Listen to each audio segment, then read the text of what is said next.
জয় যিশু। প্রভুর বাক্য বলে 1 যোহন 4 অধ্যায়ের 20 পদ, যদি কেউ বলে আমি ঈশ্বরকে প্রেম করি আর আপন ভ্রাতাকে ঘৃণা করে, সে মিথ্যাবাদী।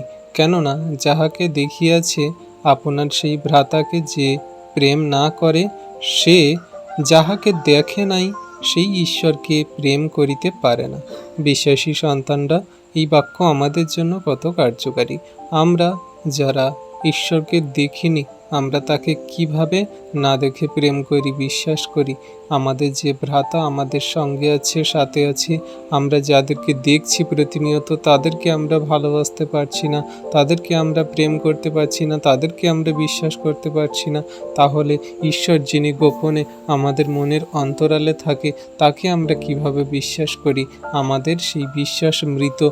যদি না আমাদের ভাই, ভ্রাতা, ভগ্নী, পাড়া প্রতিবেশী, গ্রামাঞ্চল মানুষ, সমগ্র এই পৃথিবীতে চলা মানুষদেরকে যদি না বিশ্বাস করতে পারি, প্রেম করতে পারি, ভালোবাসতে পারি, তাহলে ঈশ্বরের সেই প্রেম আমাদের মধ্যে নেই। তাই বলছি, আমরা মিথ্যাবাদী যদি না আমাদের প্রিয়জনদেরকে আমরা ভালোবাসি। এই সমস্ত বাক্য আমাদের জন্য কার্যকারী যদি আমরা এই বাক্যকে সঠিক রূপে আমাদের জীবনে পালন করি। ঈশ্বর প্রভু সকলকে আশীর্বাদ করুন।